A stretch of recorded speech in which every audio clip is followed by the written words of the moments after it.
Bueno, buenos días o buenas tardes a todos y a todas y bienvenidos a la clase virtual, en este caso sobre los contenidos de historia contemporánea y en particular del siglo XIX. En esta ocasión vamos a ir exclusivamente, aquí tenemos una panorámica del siglo XIX, vamos a ir exclusivamente con los movimientos, en este caso nacionalistas, o las unificaciones de Italia y Alemania. Es decir, el epígrafe que vamos a tratar es la unificación italiana y la unificación alemana.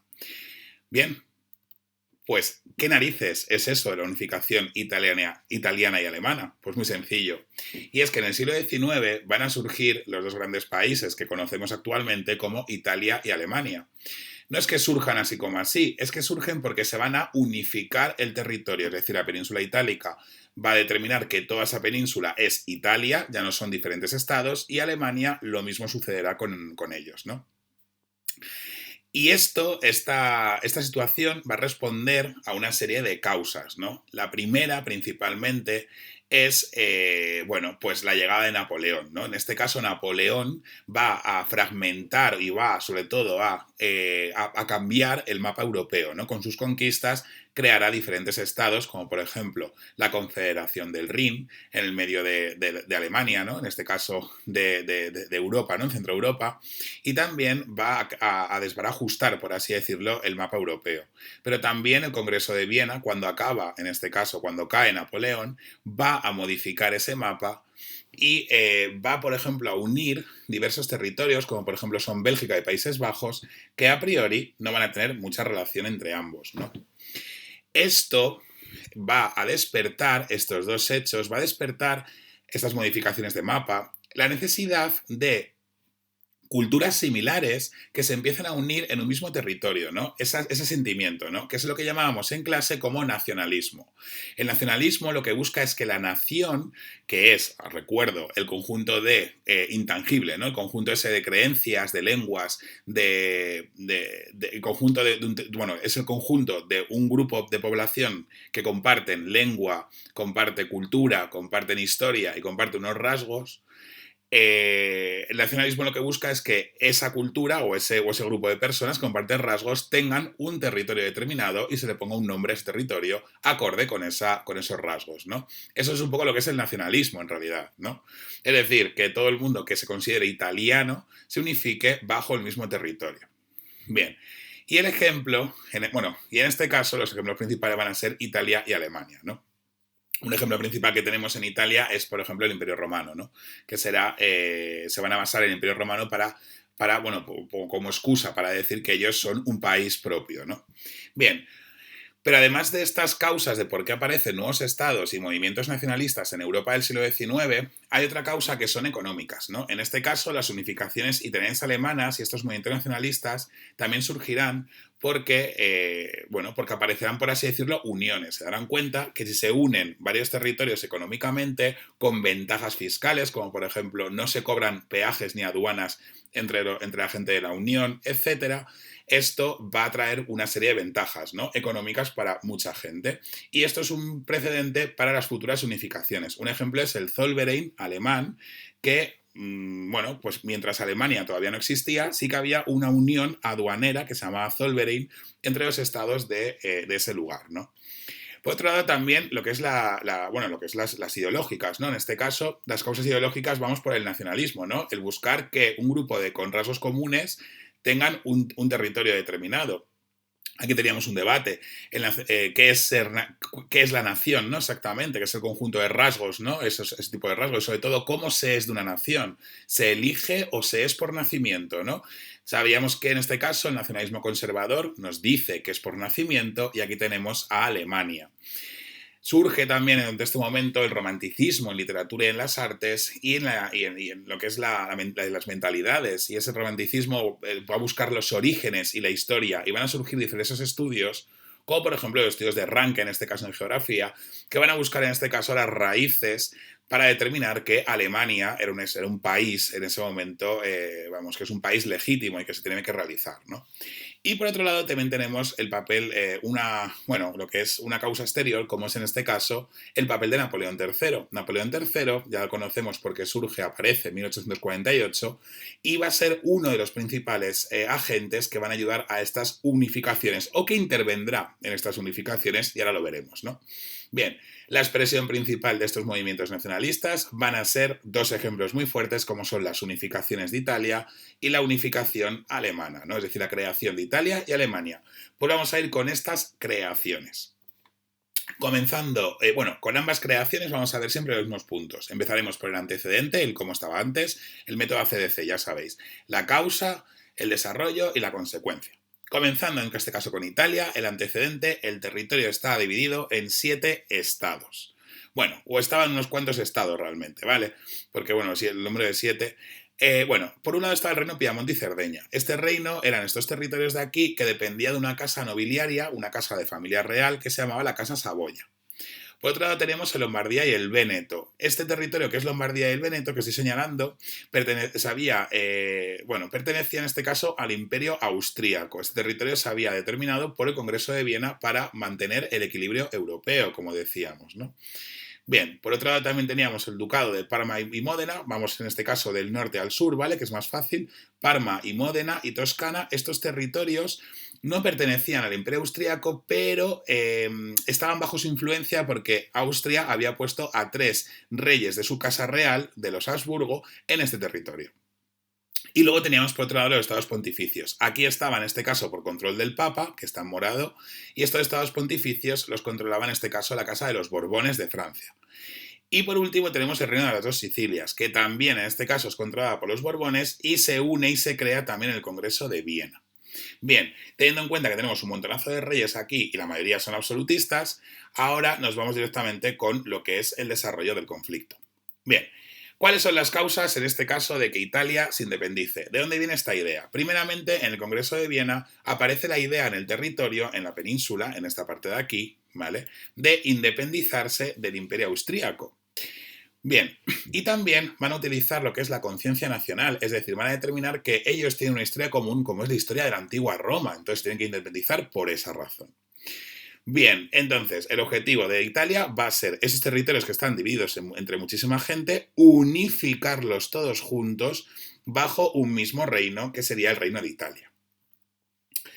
Bien, para ello se van a pensar, tenemos una serie de protagonistas y se van a pensar una serie de proyectos, ¿no? Como principal protagonista tenemos aquí, por ejemplo, tenemos aquí 3 personajes. Este es Cavour, este es Víctor Manuel, que era el rey en este caso, pero disculpad que hay una errata, Manuel va con mayúscula, ¿vale? Y luego tenemos aquí a Garibaldi, ¿vale? Ahora os explico quién es cada uno. Bien, se van a hacer 3 proyectos para hacer este reino. Por un lado, hay un proyecto republicano, es decir, que no haya un rey. Y aquí está, por ejemplo, Mazzini, que es un ideólogo que lo veíamos en el nacionalismo liberal, ¿no? Y también Garibaldi, con una organización que se llama la Joven Italia, están de acuerdo en unificarse para hacer una república, la República Italiana. Luego el segundo proyecto va a ser monárquico. Víctor Manuel, que es este de aquí, y Cavour, que es su ministro, van a intentar establecer una monarquía parlamentaria. Víctor Manuel, en este sentido, era de la Casa Saboya y era el rey de la zona de el Piamonte y Cerdeña. Entonces ya estaba dentro de Italia, ya era gobernador, ¿no?, por así decirlo. Y el tercer el tercer proyecto va a ser en este caso crear un estado pontificio, es decir, donde la Iglesia y el Papa de Roma sea el rey, ¿no? Entonces teníamos en este caso crear el estado pontificio para que el Papa fuera el rey de todo esto, o crear en este caso una república, o crear que el rey de Piamonte o Cerdeña extenderlo en todo el territorio. Al final se va a determinar que el reino de Piamonte o Cerdeña se extienda por todo el territorio. Bien. ¿Quién va a apoyar este proyecto? La burguesía conservadora. Por tanto, los protagonistas de la unificación italiana van a ser Cavour, Víctor Manuel, que va a ser el rey de la futura Italia, por así decirla, Cavour, que va a ayudar a todo el proceso, y Garibaldi, que va a ser en este caso la mano de hierro, es decir, va a ser el que va a dirigir sobre todo, a pesar de ser republicano, el que va a dirigir básicamente el ejército y los camisas rojas. Bien. Vamos con las etapas de la creación de Italia. En este caso van a ser solo 3 etapas. La primera etapa es la creación del reino, cuando se va a crear un reino como tal. La segunda etapa va a ser un conflicto con el Véneto, cuando se hacen con el territorio, y luego con Roma. Es decir, las etapas básicamente van a ser cuando se hace el territorio y conquista de esta parte, la segunda etapa sería la conquista de las dos Sicilias y la tercera etapa sería la conquista, en este caso ya de Estados Pontificios y de Roma. Vale, las etapas son de la conquista del territorio. Bien, comenzando con la creación del Reino de Italia.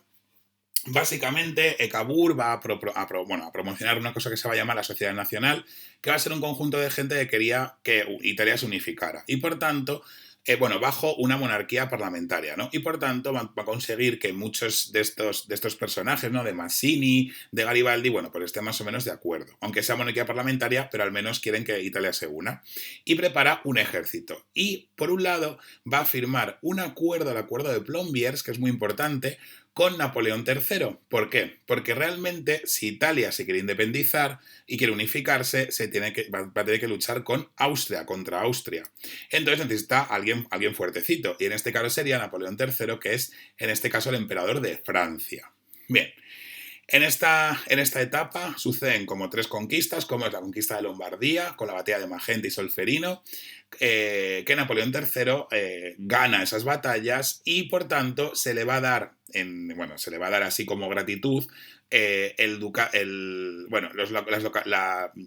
localidades, en este caso de Saboya y Niza, a Francia. Es decir, el reino de Piamonte-Cerdeña tenía 2 territorios, como eran Saboya y Niza, que estaban más cerca de Francia, entonces se los va a dar directamente a Francia, ¿no? A Napoleón III. De hecho, actualmente siguen siendo de Francia. Bien, entonces aquí tendríamos la primera batalla, ¿no? Otra batalla va a ser con los ducados centrales, es decir, esos ducados que estaban en esta zona de aquí, Parma, Modena y Toscana. Bien, en este caso tendríamos que en el 60 se van a incorporar gracias al ejército de Napoleón y porque Austria empieza a tener problemas con Rusia. Ya veremos por qué, con Prusia, perdón. Y se van a adherir por un mecanismo que se llama plebiscito. Es decir, lo que van a hacer Cavour y en este caso Víctor Manuel será adherir los territorios, ¿vale? Y van a preguntar siempre a los territorios si quieren o no pertenecer al reino de Piamonte-Cerdeña. Y eso se llama plebiscito. Es decir, un plebiscito es una votación popular para una cuestión de Estado o una cuestión del territorio que es muy relevante, como en este caso es pertenecer a una monarquía liberal. Bien. Y por último tenemos el reino de las dos Sicilias. El reino de las dos Sicilias es lo último de abajo, nos acordamos, ¿no? Que es la bota. Y ahí directamente van a llamar a Garibaldi. Garibaldi es un revolucionario, por así decirlo, que quiere una república y además ayuda a la independencia de muchos territorios. De hecho, es importante en América del Sur, sobre todo, y central. Va a participar en diversas adhesiones y demás. Y aquí Garibaldi, que era italiano, su objetivo va a ser echar a los Borbones y va a conquistar el reino de las dos Sicilias con los camisas rojas, que era un territorio. En marzo de 1861, por tanto, Víctor Emanuel determina que el reino de Italia ya existe. Y por tanto, ya, por así decirlo, se crea Italia. Pero el problema está en que tienen este territorio, estos de aquí, ¿no? Estos de aquí, pero nos faltarían en este caso los estados pontificios y el Véneto. Es decir, ya han conquistado Parma, Modena y Toscana, han conquistado la parte de Piemonte y Cerdeña, que eran suyos, la parte del reino de las Sicilias, faltarían los estados pontificios Roma y Véneto. Bueno, pues esas serían las siguientes etapas. Bien, comenzando con la etapa del Véneto, empezaríamos en este caso con lo que es una alianza, ¿no? Italia se va a aliar, o Víctor Manuel y Cavour se van a aliar con Prusia, que en ese momento estaba dando problemas a Austria, y en 1866. Y tras la batalla de Sadowa, Prusia va a ceder lo que es la zona del Véneto a Italia, ¿vale? Que esa sería la parte interesante de esto, ¿no? Bien, entonces ya tenemos el Véneto, ya tenemos todos los territorios, pero es que nos falta el más importante, es el que da nombre a nuestra historia, en este caso de Italia, que sería Roma.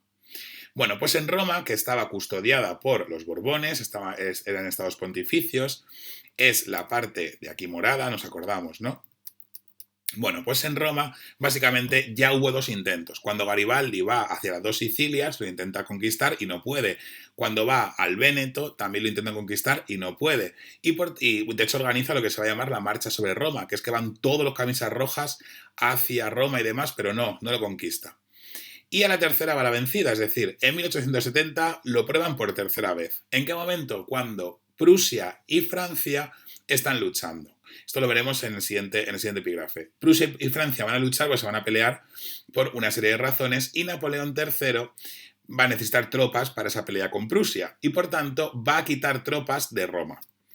Eso quiere decir que si tú dejas vacío este territorio de Roma de las tropas, lo que va a hacer Garibaldi y toda esta gente que tiene todo este territorio y tiene todo este territorio y este es, ¡pum!, quedarse con todo ello. Y por tanto, en este caso, tras la batalla del Sedán, van a acabar entrando en Roma. Y ya se proclama, por así decirlo, el nuevo Estado italiano. Bien, ¿cuáles son las consecuencias de la unificación italiana? Bueno, pues las consecuencias principalmente es que, primero, el territorio se unifica. Como veis en el mapa, todo esto es Italia ya. Todo este territorio es Italia. Luego, por otro lado, que se va a establecer una monarquía liberal. Cuidadito con esto. El absolutismo ya no se está llevando en esta época. Por tanto, se va a establecer, en este caso, la monarquía parlamentaria. Garibaldi, para que os hagáis una idea, no estaba de acuerdo y le van a hacer ministro, de hecho, del primer parlamento. Pero Garibaldi va a coger y va a decir que se quita de ministro porque él quería una república. Luego, por otro lado, quería una república, pero quería también unas concesiones más republicanas, ¿no? Tirando un poco a una ideología más de izquierda, ¿no? Y luego, por otro lado, tenemos que se va a empezar a romper el equilibrio de Viena. Es decir, gracias a esto, ese equilibrio que decía Viena, el Congreso de Viena, de que ningún país fuera importante y tal, se va a empezar a romper. Y por último, la consecuencia principal es la Italia irredenta. ¿Esto qué es? Va a conquistar una serie de territorios Italia, pero estos territorios de aquí, que es la costa dálmata, por ejemplo, que esto es Croacia, etcétera y demás, y esta parte de aquí, algunos territorios del centro, pero sobre todo esta parte de la costa dálmata, no va a conquistar la Italia, ¿vale? De tal forma que esto va a ser esto se va a llamar la Italia irredenta, que es un territorio que va a quedar irredento. Significa en este caso que va a quedar como que debería ser nuestro para completar en la unificación italiana, pero no lo va a ser. De tal forma que esto va a ser una de las causas y uno de los problemas que va a provocar Italia para, llegando en este caso a la Primera Guerra Mundial. Es decir, antes de la Primera Guerra Mundial, Italia luchará por esos territorios y aquí vendrá, por esa razón, Italia entrará en el conflicto, porque se le va a prometer que los territorios van a ser suyos, ¿no? Como veremos en la Primera Guerra Mundial. Bien, pues hasta aquí el primer vídeo, en este caso, de las unificaciones. Muchas gracias.